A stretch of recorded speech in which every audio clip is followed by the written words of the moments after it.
El calor en Veracruz tenía una forma distinta de abrasar la piel. Era pesado, húmedo, casi invasivo, un peso que uno sentía desde el momento en que abría los ojos.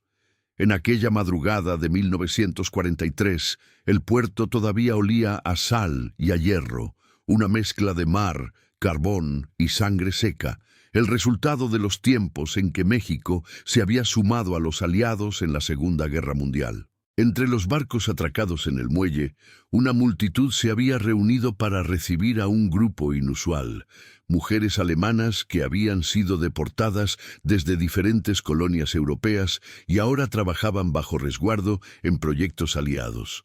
Vestían ropa sencilla, el cabello rubio recogido en trenzas, los ojos cargados de un pasado que apenas se intuía.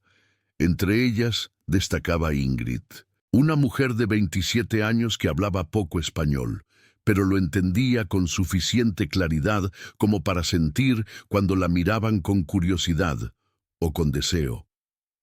A su lado estaba Lotte, una enfermera de rostro sereno que desde Hamburgo había sido testigo de la guerra en carne viva antes de caer prisionera.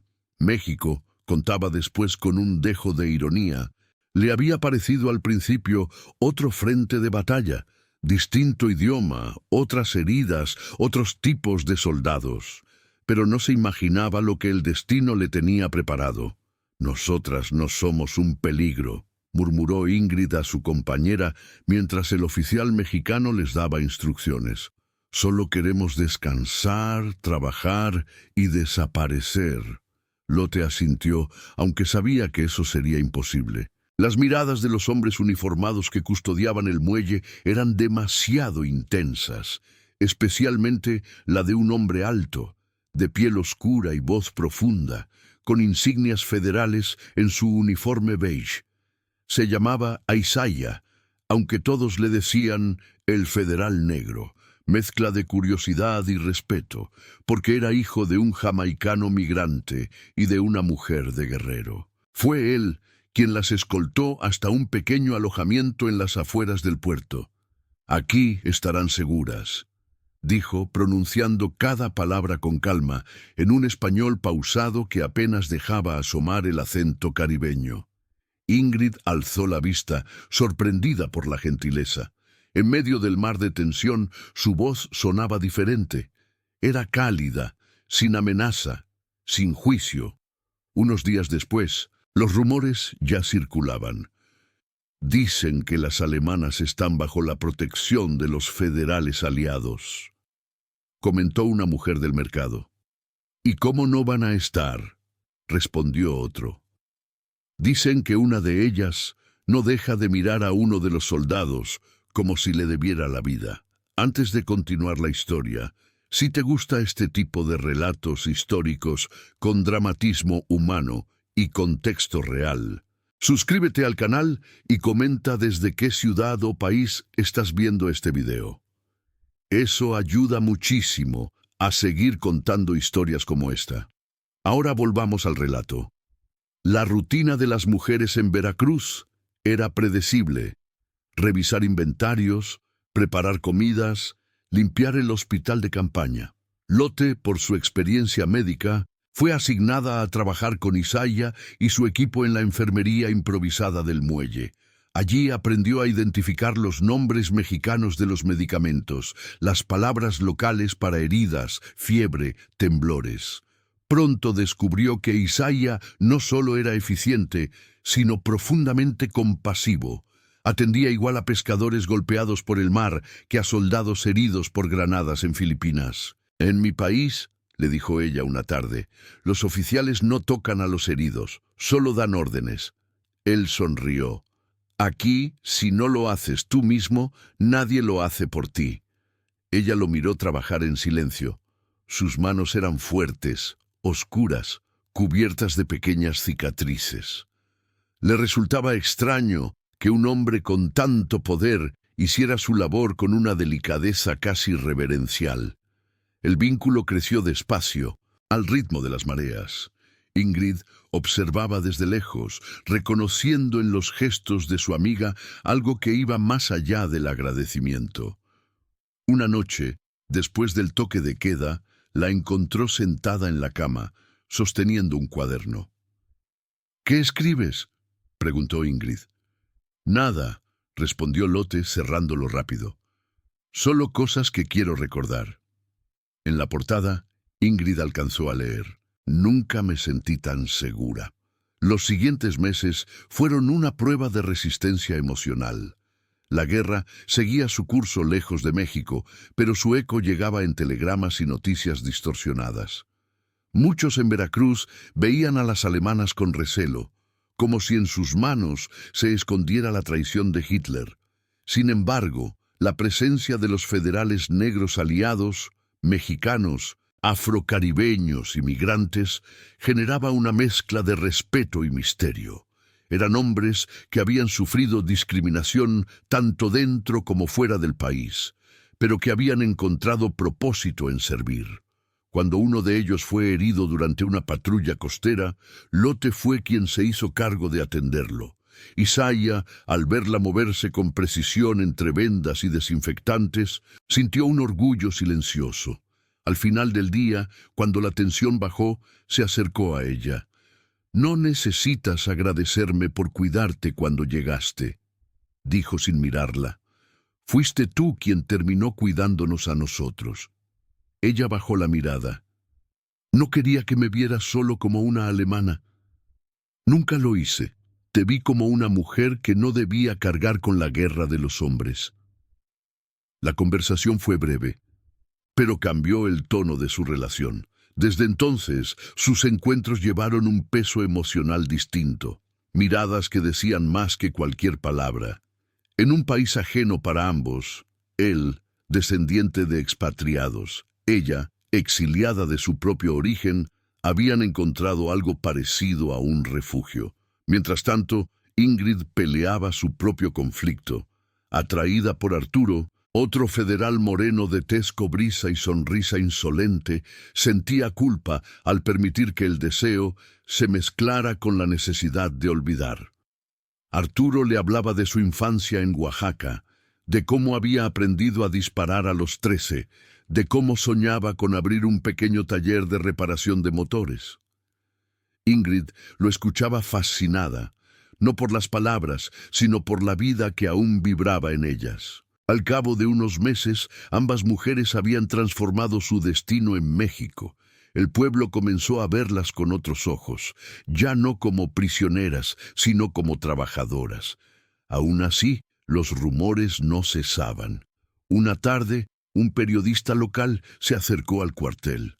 «Dicen que algunas de las alemanas están cortejando a los federales negros. ¿Es cierto?». Isaiah lo miró de frente. «No son cortejos. Son seres humanos encontrando consuelo entre ruinas». El periodista bajó la cámara. No supo qué responder.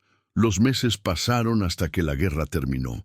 Las noticias de Berlín derrumbado y del fin del Tercer Reich llenaron los periódicos de México. Algunas de las mujeres pidieron volver a Europa.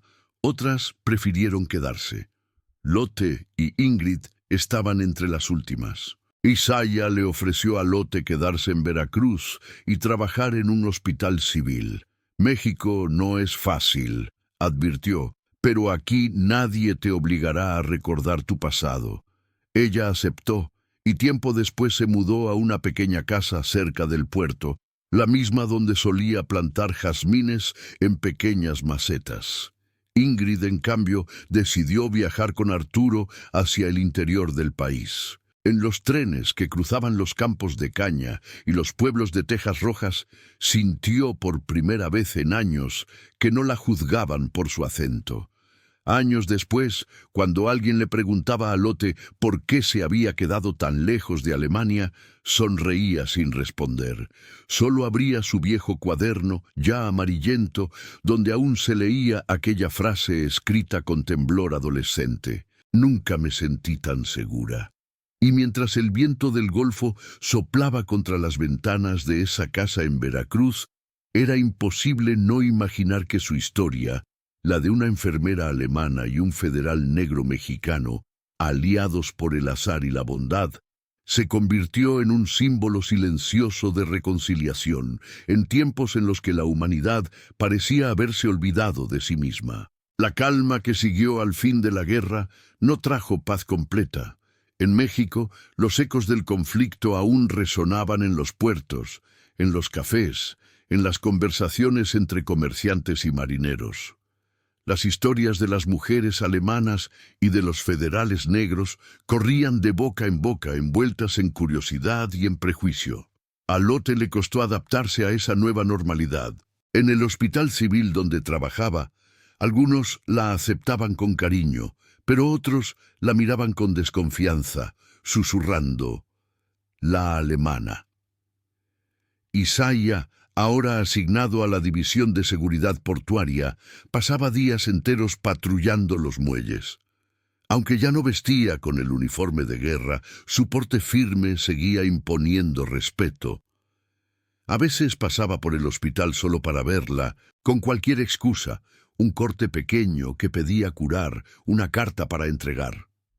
Lotte fingía sorpresa, pero ambos sabían que esas visitas eran una forma de no olvidar lo que los unía. Una tarde de agosto, mientras el sol caía sobre el golfo y el aire ardía, Isaiah apareció sin aviso. Traía una carta en la mano. «Me transfieren a Tampico», dijo, con voz seria. Ella dejó el estetoscopio sobre la mesa. «¿Cuánto tiempo?» «No lo sé, quizá un año, tal vez más». El silencio entre ambos pesó como plomo. Lotte quiso responder, pero las palabras le temblaban. Él, con un gesto suave, se quitó el sombrero y la miró a los ojos. «No puedo prometerte nada, Lotte, pero si algún día necesitas volver a sentirte segura, sabrás dónde encontrarme». Ella apenas alcanzó a sonreír antes de que él se marchara por la puerta de madera, dejando tras de sí el olor a mar mezclado con tabaco. Durante meses, Lotte siguió su vida entre guardias en el hospital y cartas sin destino. Se hablaba de nuevos proyectos industriales, de la llegada de médicos extranjeros, del crecimiento económico, pero en su mente la guerra no había terminado del todo. Seguía librando una batalla silenciosa contra la soledad. Fue entonces cuando Ingrid regresó a Veracruz. Habían pasado 3 años. Llegó en un tren viejo, acompañada de un muchacho moreno de unos 6 años, con los ojos tan azules como el cielo de Baja California. Cuando los vecinos la vieron descender con aquel niño, entendieron sin necesidad de palabras lo que había pasado. Arturo murió, le contó a Lotte esa misma noche, mientras el pequeño dormía en un rincón. Una infección en la pierna después de un accidente en la carretera. No alcancé a llegar al hospital. Ingrid no lloró. Solo sostuvo la mano de su amiga mientras hablaba. Lotte, que había aprendido a contener el dolor ajeno durante años de heridas y enfermedades, rompió a llorar en silencio. Ambas estaban marcadas por los mismos hombres, diferentes pero iguales en su dignidad, su coraje y su humanidad. Veracruz volvió a unirlas, como si el destino insistiera en entrelazar sus historias con el mar. Con el tiempo, comenzaron a trabajar juntas en una casa de cuidados para viudas y huérfanos de guerra. Allí, entre los niños que jugaban y las mujeres que lloraban, encontraron una nueva razón para quedarse en México. Ingrid enseñaba a las jóvenes a leer y escribir. Lotte se encargaba de la enfermería. Nadie las veía ya como extranjeras. Eran parte del puerto, parte de su historia. Un día, mientras organizaban suministros, un joven soldado entró con una carta. «¿Lotte Weiss?», preguntó. «Sí, soy yo. Esto llegó del norte. Decía que era importante». El papel, amarillento y doblado, traía el sello del ejército. Lotte reconoció la letra de inmediato. Al leerlo, su respiración se entrecortó. Isaiah le escribía desde Tampico. «Sigo en servicio, pero cambié de uniforme. Ahora ayudo a construir caminos y escuelas. Cada día me acuerdo de ti. Dices que las heridas se curan despacio. Quizá eso también valga para el alma». Si algún día pasas por aquí, busca la escuela junto al río. Siempre habrá un lugar seguro para ti. Lotte cerró la carta y la guardó entre las páginas de su cuaderno. Sonrió sin decir nada. Ingrid la miró y entendió que no haría falta que volviera a Alemania. México ya era su casa. Esa noche, mientras el sonido de las olas golpeaba el malecón y el aire se llenaba del aroma de café, las dos mujeres se sentaron frente a la ventana del refugio.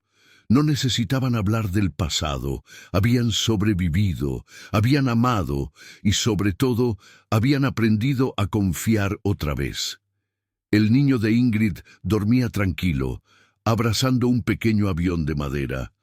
Afuera, un vendedor ambulante cantaba coplas antiguas. ¿Sabes algo, Ingrid?, dijo Lotte con una voz leve, casi un susurro. Al final, México nos salvó. Ingrid asintió, mirando las luces lejanas del puerto. Sí, nos enseñó que la seguridad no está en los muros, sino en las personas. El mar siguió moviéndose, eterno e indiferente, mientras la brisa del trópico acariciaba los rostros de dos mujeres que un día fueron extrañas en tierra ajena y ahora eran parte viva de su historia. Y en el cuaderno guardado en un cajón, junto a aquella vieja carta, seguía la misma frase escrita años atrás: «Nunca me sentí tan segura». Pasaron los años. La vida en Veracruz cambió como cambian las mareas, despacio, pero con fuerza. Las calles del puerto se llenaron de autos nuevos, radios que transmitían boleros y voces que hablaban de modernidad. Sin embargo, para Lotte y para Ingrid, el tiempo nunca dejó de tener olor a sal y recuerdos. Lotte envejeció cuidando el hospital, convirtiéndose en una figura querida por médicos y enfermeros. Su acento seguía presente, apenas matizado por el español que aprendió entre lágrimas, cariño y perseverancia. Algunos la llamaban Doña Lot, otros simplemente la enfermera del muelle. Aquellos que conocían su historia la recordaban no por ser alemana, sino por su manera de tocar cada vida con ternura y respeto. Ingrid, en cambio, se dedicó a la enseñanza. Abrió una pequeña escuela cerca del malecón, donde los hijos de pescadores y trabajadores aprendían lectura y matemáticas entre risas y olor a mar. Su hijo, Emil, creció rodeado de dos culturas. Hablaba alemán con su madre los domingos y jugaba fútbol con los muchachos del barrio entre semana. Su piel morena y sus ojos azules eran un reflejo de todo lo que sus padres habían representado. Mezcla, reconciliación y futuro. Una tarde, mientras guardaban materiales después de clase, Emil observó a su madre mirando al horizonte. ¿Extrañas Alemania?, preguntó él curioso. Ingrid pensó durante unos segundos antes de responder. A veces, pero este país me dio lo que allá me quitaron, libertad para volver a empezar. Lotte solía visitarlos los domingos, preparaban café de olla, pan dulce y hablaban del pasado con una sonrisa que escondía 1000 cicatrices. Tenía arrugas nuevas, pero sus ojos seguían tan vivos como cuando Isaya la llevó por primera vez a aquel refugio décadas atrás. Ese mismo año llegó una carta inesperada. Era de Tampico, dirigida a Lotte. Emil fue quien se la entregó. «Te llegó correo, abuela Lotte», dijo con sonrisa traviesa, porque así la llamaban todos los niños del vecindario. El sobre estaba gastado, pero la caligrafía era inconfundible. Isaya. Lotte abrió despacio, con las manos temblorosas. La carta decía: «Si lees esto es porque algún viajero cumplió mi encargo. No sé si el tiempo fue generoso contigo, pero espero que sigas cuidando la vida como siempre lo hiciste.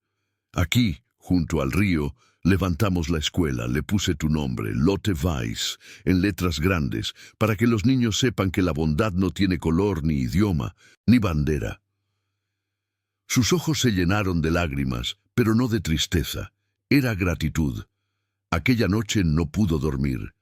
En el silencio, escuchaba el mar y el eco lejano de una voz que aún parecía llamarla. Semanas después, tomó una decisión. Le pidió a Ingrid que la acompañara a Tampico. El viaje fue largo, a través de pueblos, carreteras polvorientas y estaciones de tren donde el calor era casi insoportable. Pero cuando llegaron y vio la escuela junto al río, pintada de blanco y celeste, con un letrero que decía Escuela Lotte Weiss, fundada en 1953, supo que su vida había encontrado sentido. Un grupo de niños la rodeó. Sus risas llenaron el aire. ¿Usted es la señora del nombre?, preguntó una pequeña con trenzas. Lotte asintió sonriendo. Sí, soy yo. Y ahora entiendo que no hay guerra que destruya lo que se construye con amor. Isaya ya no estaba ahí. Un maestro local le contó que había muerto 2 años atrás por una enfermedad pulmonar, producto de años de trabajo en condiciones duras. Sin embargo, su legado seguía vivo, no solo en el nombre de la escuela, sino en cada rincón donde los niños aprendían bajo el sol. Lotte se quedó varios días en Tampico, ayudando en clases, contando historias. Ingrid la observaba desde la sombra de un árbol, con lágrimas y orgullo. Cuando regresaron a Veracruz, ambas sabían que aquel viaje había cerrado un círculo. Los años posteriores fueron tranquilos. Lotte falleció en 1961, rodeada de amigos, niños y flores. Ingrid mantuvo vivo su recuerdo dedicando su escuela a su mejor amiga y renombrándola Casa Lotte, un centro gratuito para mujeres y niños en situación vulnerable. Emil, convertido en maestro, continuó el legado de ambas. Cuando alguna visitante extranjera preguntaba por qué una escuela mexicana tenía nombre alemán, él respondía con orgullo. Porque aquí aprendimos que la seguridad no depende de dónde vienes, sino de a quién decides confiar. El mar siguió rugiendo en Veracruz, eterno testigo de los amores imposibles, de las guerras que no matan el alma y de las vidas que se reconstruyen con ternura. Entre fotos viejas, cartas amarillentas y canciones de viento, la historia de Lotte, Ingrid, Isaya y Arturo se convirtió en una leyenda silenciosa contada por generaciones de veracruzanos. Y cada vez que alguien leía aquella frase escrita en el cuaderno de Lotte, parecía oír su voz suave, con acento alemán y corazón mexicano. Nunca me sentí tan segura. Décadas después, en 1982, Veracruz era otro mundo. Los barcos ya no llegaban cargados de soldados, sino de turistas, mercancías y nuevas ilusiones. Pero en una pequeña calle del barrio de La Huaca aún se mantenía en pie una casona de muros amarillos y persianas azules, la antigua Casa Lotte. Desde el patio podía escucharse el ruido del mar mezclado con la risa de los niños. Emil, ya hombre maduro de casi 40 años, era ahora el director del lugar. Su cabello, rizado y con las primeras canas, le recordaba a su padre. Su mirada azul clara, a su madre, y su forma de trabajar, siempre con humildad y firmeza, a aquella generación de mujeres que lo habían criado con convicción y ternura. Cada mañana saludaba a las maestras, recorría las aulas y luego se quedaba mirando el retrato de Lotte colgado sobre el corredor principal. En la imagen, la mujer aparecía vestida de blanco, con una mirada dulce y serena. Debajo, una placa dorada decía, «Cuidar es también resistir». Los más jóvenes solían preguntar quién había sido aquella mujer. Emil respondía con paciencia, «Una extranjera que encontró en México el sentido de su vida». Una enfermera que decidió sanar más que cuerpos. A veces, al caer la tarde, los ancianos del puerto pasaban a visitar la escuela. Algunos habían sido sus alumnos, otros simplemente buscaban conversar sobre los viejos tiempos. Y todos, de una u otra forma, recordaban las historias de los federales negros y las mujeres alemanas que un día cambiaron la historia del lugar. Una tarde de otoño, Emil recibió la visita de una periodista española que trabajaba en un documental sobre la posguerra. quería entender cómo, en pleno conflicto mundial, tantas vidas distintas se habían cruzado en México. ¿De verdad existió esa amistad entre las alemanas y los federales?, preguntó ella mientras grababa. Emil sonrió con melancolía. Más que amistad, era respeto, y en su respeto nació amor. La periodista, intrigada, le pidió conocer algún documento o recuerdo de aquel tiempo. Emil la llevó a una habitación pequeña, donde guardaba los tesoros familiares, fotografías en blanco y negro, cartas, cuadernos. Entre ellas estaba el viejo cuaderno de Lotte. Las hojas, ya desgastadas, olían a papel viejo y esperanza. Abrió una página y leyó en voz baja, con reverencia: «Nunca me sentí tan segura». Aquella frase, escrita tantas décadas atrás, resonó entre las paredes con una fuerza que la periodista no supo describir. La grabó, sin decir palabra. Esa noche, al revisar su material, comprendió que lo que había encontrado no era solo una historia de guerra o amor, sino un testimonio sobre cómo la empatía sobrevive incluso en los lugares más improbables. Pasaron los años, y el documental se proyectó en varios festivales internacionales. Casa Lotte se llenó de visitantes que querían conocer aquel rincón del puerto donde mujeres europeas y soldados afrodescendientes habían construido, sin pretenderlo, un símbolo de reconciliación. Emil envejeció viendo cómo niños de diferentes razas y acentos jugaban bajo el mismo techo, sin saber que estaban pisando el lugar donde, décadas antes, otros habían aprendido a derrumbar prejuicios con el simple acto de cuidar.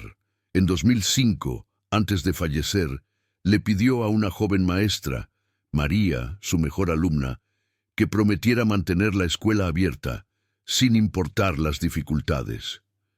«Algún día ya nadie recordará los nombres», le dijo con voz cansada. «Pero mientras exista este lugar, existirá la historia». María cumplió su palabra. Hoy, Casa Lotte sigue en pie, humilde pero viva, enfrentando el tiempo con la misma resistencia de quienes la fundaron.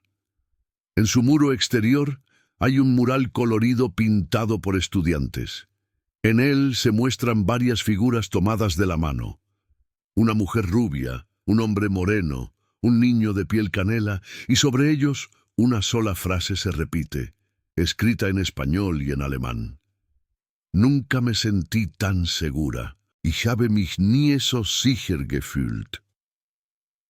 Cuando el sol cae sobre el puerto y el murmullo del mar llena el aire, los vecinos aseguran que el viento parece traer voces de risas lejanas, como si las historias no se hubieran ido del todo. En Veracruz, el tiempo puede borrar fechas, edificios y nombres, pero no las emociones que dejaron huella. Y en el alma de ese puerto, entre la sal, la memoria y la ternura, sigue viva la historia de dos mujeres alemanas y de aquellos federales negros que demostraron que incluso después de la guerra, el amor y la compasión siguen siendo la forma más valiente de libertad. En el año 2025, Veracruz seguía respirando su historia entre cada calle empedrada y cada muro desgastado por la brisa marina. El puerto era ahora más moderno, lleno de turistas, cafés artesanales y jóvenes que caminaban con teléfonos en la mano. Sin embargo, bajo toda esa modernidad, aún latía algo antiguo, algo que pocos conocían, pero que los más viejos del barrio recordaban con respeto: la memoria de Casa Lotte. La escuela se había transformado en un centro cultural comunitario, administrado por descendientes de marineros, maestros y enfermeras. En el portón principal, además del mural pintado años atrás, colgaba una placa nueva: Centro Cultural Casa Lotte, por la memoria, la empatía y la justicia social. María, ya una mujer mayor, caminaba entre los salones con paso lento pero firme. Había sido maestra durante más de 40 años y aunque la jubilación ya la llamaba, no podía alejarse del lugar que había significado toda su vida. Aquella mañana esperaba a una visitante especial, una joven historiadora alemana llamada Lena Weiss. Cuando llegó, María notó de inmediato el parecido con las fotografías antiguas de Lotte. Tenía los mismos ojos claros, los mismos gestos suaves al saludar. Lena venía desde Hamburgo, tras haber encontrado en los archivos familiares una correspondencia antigua dirigida a una tal Lotte Weiss, en Veracruz, México. Mi bisabuela siempre decía que tenía una hermana a la que perdió durante la guerra, explicó Lena en un español casi perfecto.